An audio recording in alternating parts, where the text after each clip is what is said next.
జై శ్రీకృష్ణ. ఆండాల్ తిరువడిగలే శరణం. తిరుప్పావై వ్రతంలో 3వ రోజుకి మనం చేరుకున్నాం. మొదటి పాసురాన్ని విశేష పాసురము అంటారు. అలాగే తిరిగి 3వ పాసురం కూడా విశేష పాసురం.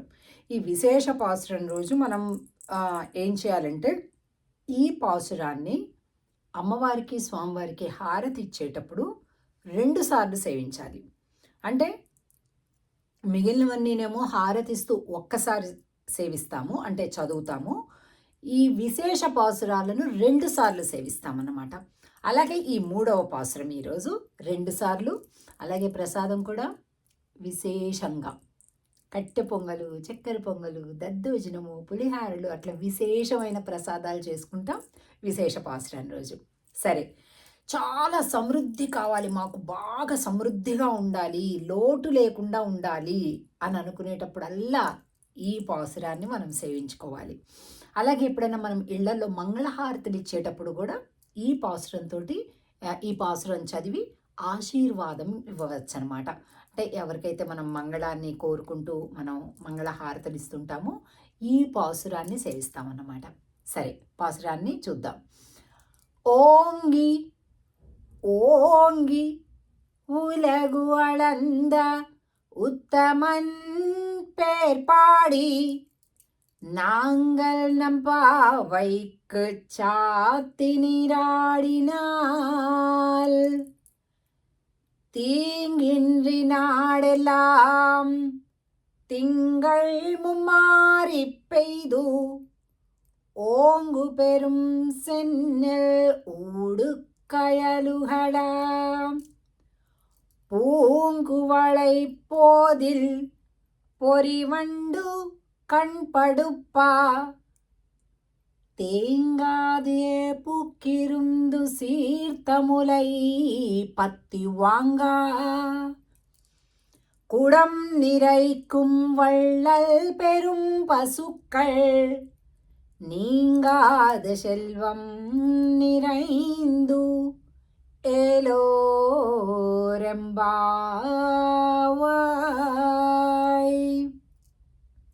ఇలా పెరిగిపోయాడట స్వామి. ఎప్పుడు? వామనమూర్తిగా కదా. కళ్ళు మూసి కళ్ళు తెరిచేలోగా లోకాలను దాటుకొని వెళ్ళిపోయేంతగా పెరిగాడట స్వామి. మామూలుగా మనం కూడా వింటాం ఈ స్టోరీ. విన్నప్పుడల్లా ఆహా అవునా, భగవంతుడు కదా అలా పెరిగిపోతాడులే అనుకుంటాం. కానీ ఆండాళ్ళు అలా ఆలోచించట్లేదు. చూడండి ఏమంటుందో. ఉలగు అళంద ఉత్తమన్ పేర్ పాడి.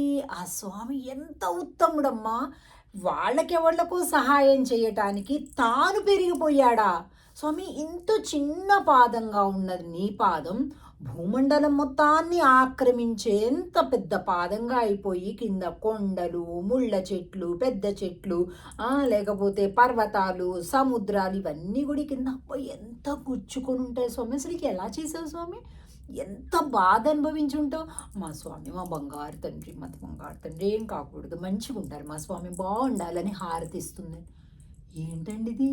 మనకి ఎప్పుడైనా ఇలాంటి ఆలోచన వచ్చిందా కనీసం భగవంతుడి గురించి? రానే రాదు. ఎందుకంటే ఆయన భగవంతుడు కాబట్టి నీ కర్మ, నువ్వు ఏం అడిగితే నువ్వు ఇస్తూ ఉండాలి. అడుక్కోవడం అలవాటు అయినోడికి తృప్తి ఉండదండి. అట్లాగే మన బతుకులు కూడా. స్వామిని ఏం చేస్తాం, నువ్వు ఇచ్చేటోడివి, మేము పుచ్చుకునేటోళ్ళం. ఇవ్వు, మాకు ఇంకా నెంబర్ 1 ఇది కావాలి, నెంబర్ 2 ఇది కావాలి, నెంబర్ 3 ఇది కావాలి, 4 ఇది కావాలి. ఇది ఎప్పుడు అడుక్కునే బతికే మంది. అవునా కదా? అంటే మనలో మనమాట మనం ఎవరికి చెప్పొద్దు, కానీ నిజమే కదండి. అలాగా స్వామిని ఎప్పుడు అడుక్కొని ఇబ్బంది పెడుతుంటారట ఇంద్ర అండ్ మిగిలిన పార్టీ అందరూ కూడా. ఎప్పుడు కూడా స్వామి మమ్మల్ని కాపాడు, మాకు ఈ రాజ్యం కావాలి, మాకు అది కావాలి, మమ్మల్ని వీళ్ళు కొట్టారు, వాళ్ళు కొట్టారు, పొద్దుస్తమాను. సరే పోనీ సహాయం తీసుకున్నారు, తల్లిని తండ్రిని కాకపోతే ఎవరిని అడుక్కుంటాం కనుక. కానీ కృతజ్ఞత ఏది, వినయం ఏది, విధేయత ఏది కదా. తీసుకున్నాడు, కనీసం వినయం ఉండాలా, స్మరించుకోవాలా, ప్రేమ ఉండాలా, అంతే. ఒక్కసారి ఇచ్చేసాడంటే ఇక మళ్ళా రామ్ మర్చిపోవడమే. మేము ఈ వ్రతం చేస్తున్నాము స్వామి, మేము ఈ వ్రతం చేసి అందరికీ కూడా బాగా పూర్ణ సమృద్ధిని ఇవ్వవయ్యా. ఎలాగంటే నువ్వెలా పెరిగావో మా ఊర్లలో ఉండేటటువంటి వరి చేనులోని వరి కూడా టక్ టక్ టక్ టక్ టక్ అలా పెరిగిపోవాలి. తింగళ్ ముమ్మారి పెయ్యదు, నెలకి 3 వర్షాలు కావాలి. ఒక వర్షం మధ్యలో గ్యాప్, ఒక వర్షం గ్యాప్, ఒక వర్షం గ్యాప్, 10 రోజులకు ఒక్కొక్క వర్షం పడాలి. దాంతోటి పంటలన్నీ సమృద్ధిగా పండాలి. ఆ వరి చేల మధ్యలో ఉండేటటువంటి ఆ నిలిచిన నీళ్లలో చేపలంట కొట్టుకుంటూ ఆడుకుంటూ తిరుగుతూ ఉన్నాయంట, హ్యాపీగా ఫైటింగ్ చేసుకుంటూ. అంత సమృద్ధి ఉంది, నీటి సమృద్ధి. అలాగే పశువులు ఎట్లా ఉన్నాయంటే ధారాళంగా పుక్కిరిందు శీర్తములే పత్తివాంగ. అసలు పశువుల కొట్టంలోకి వెళ్ళాలంటేనే ముందు ఒకసారి గట్టిగా 1-2 సార్లు సంకోచించకుండా, చేతులే నెప్పుట్టట్లేదు కదా, ఇలా చూసుకొని పాలు తీయ, అన్ని పాలంట. అలాంటి సమృద్ధి ఉంది. ఎవరికి ఏమేమి కావాలో వళ్ళల్ పెరుంప సుక్కలు, ఉదారములైనటువంటి పశువులంట. అసలు వీళ్ళకి ఇవాళ ఇంట్లో ఫంక్షన్ ఉందా, సరే ఇంకొద్దిగా ఎక్కువ ఇచ్చేద్దాం పాలు అనుకొని వాటంతట అవే ఇచ్చేస్తున్నాయంట అలాగా పాలు. అలాంటి గొప్ప సమృద్ధి కలిగినటువంటి నందవ్రజం మనం కూడా కావాలంటే ఇగో ఈ పాసురాన్ని సేవించండి అంటుంది ఆండాళ్ తల్లి. తప్పకుండా సేవిద్దాం, అటువంటి దివ్య ఫలితాలని పొందుదాం మనం. ఇది మంగళహారతులు ఆ సందర్భంలో కూడా మనం ఇళ్లలో ఈ పాసురాన్ని ఎప్పుడు కూడా నిరంతరం మనం జపించుకోవచ్చు. ఆండాళ్ తిరువడిగళే శరణం. జై శ్రీకృష్ణ.